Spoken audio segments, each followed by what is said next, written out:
Why so serious? Salut et bienvenue au studio. Aujourd'hui, on va apprendre à changer la couleur d'une photo en noir et blanc. Et on va ajouter un petit peu d'intensité à cette photo. À tout de suite. C'est parti, donc on commence par dupliquer le calque. CTRL-J, commande J si vous avez un Mac. Voilà, je duplique le calque. Ensuite, je vais là, ce petit bouton, pour mettre un filtre d'effet noir et blanc. Calque de remplissage noir et blanc que vous avez juste là.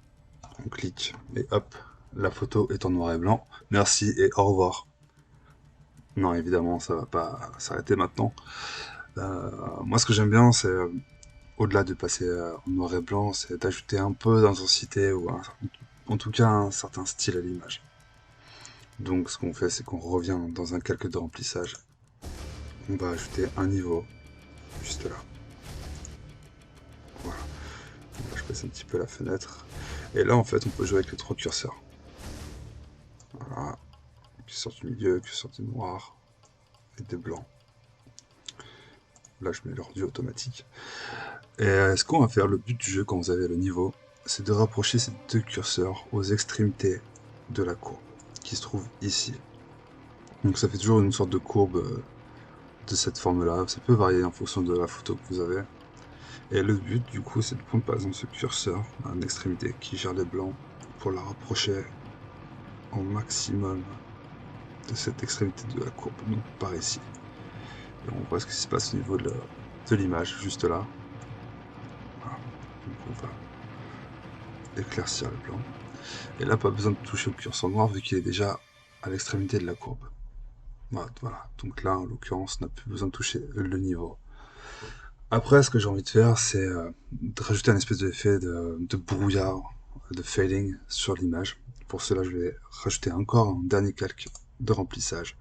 Je vais sur courbe. Et voilà, là j'ai ma courbe. Et là, on va jouer avec les contrastes. Donc je vais ajouter un point sur la courbe juste ici. Voilà, un autre ici. Et je vais jouer vers le haut pour ce point-là. On regarde ce qui se passe à gauche. Vous voyez, quand je vais en bas, c'est dégueulasse. Et là, c'est très très clair, voire cramé en fait. Alors, faut être très très délicat, très minutieux pour jouer avec cette courbe. Voilà, juste comme ça suffit amplement. C'est limite un petit peu trop. Voilà. Et on va faire le contraire pour ce point qui est juste là. On va le baisser un petit peu. Voilà, là on a un contraste tout propre. On va comparer avant et après. Voilà. Donc vous voyez, c'est très léger, il faut être vraiment très délicat.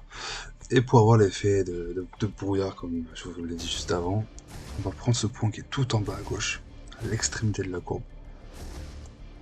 Et on va le monter comme ça. Vous voyez ce qui se passe à gauche.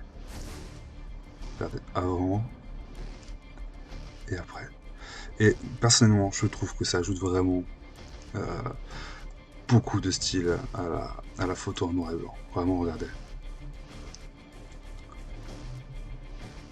Franchement, ça claque. C'est typiquement le genre d'effet, très très simple. Après, si vous voulez, par exemple, je sais pas, imprimer votre photo et l'encadrer chez vous, franchement, sans déconner, ça a de la gueule. Voilà. Pas besoin d'aller trop haut, parce que regardez ce qui se passe. Alors, sauf si c'est votre style, recherchez, pourquoi pas. Mais là, en l'occurrence, c'est pas le cas, juste un peu de fade, comme ceci. Et là, on est bon. Voilà, c'est aussi simple que ça. Donc on ajoute le filtre noir et blanc, les niveaux et la courbe. On va voir ce qui se passe lorsqu'on retire ces trois effets. Donc je sélectionne les trois calques. Je les mets dans un groupe. Bon, allez, le groupe je vais l'appeler noir et blanc.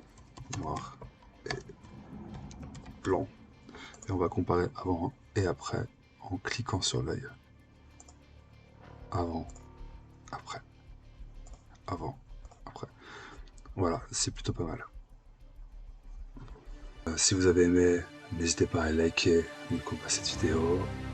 Euh, Dans la description, il y a un lien qui va vous mener à mon Instagram. Suivez ce lien et n'hésitez pas à vous abonner, que ce soit à la chaîne YouTube ou Instagram. Si vous avez des questions ou des suggestions de vidéos, n'hésitez pas à me les laisser en commentaire, je veillerai à y répondre. Voilà, je vous dis à la prochaine vidéo. Ciao.